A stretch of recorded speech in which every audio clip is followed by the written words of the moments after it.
Құранда бірнеше аятта Құдай тақта отырады делінген. Қазіргі діндарлар оны еш жаратылысқа ұқсамайды дейді. Енді ойлап қарайық. Бұл жерде түсінбейтін жайттар жетеді. Біріншіден, тақта отыру адамзатқа ғана тән. Тақта отыру үшін денен адамдыкіндей болу керек.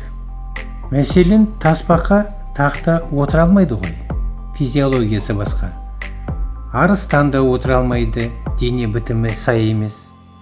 Тақта отыру үшін дәл адамдыкіндей дене бітім керек.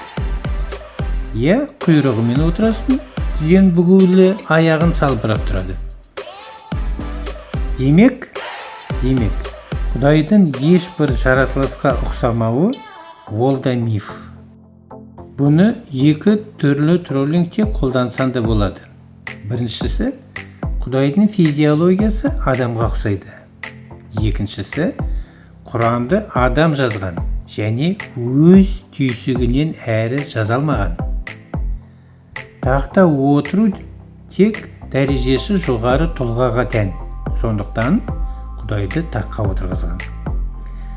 Ал енді екінші мәселе гравитация, яғни тартылыс күші. Гравитация заңы тек физикалық денеге ғана тән құбылыс және планетада немесе басқа да аспан денесінде ғана бар. Тақта отыру үшін физикалық дене болу керексің.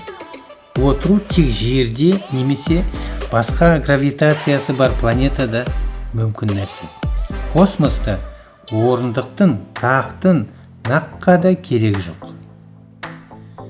Біріншіден, егер Құдай таққа отыратын болса, онда ол гравитация заңына бағынатын физикалық дене. Ал екіншіден, Құдай демек космоста емес.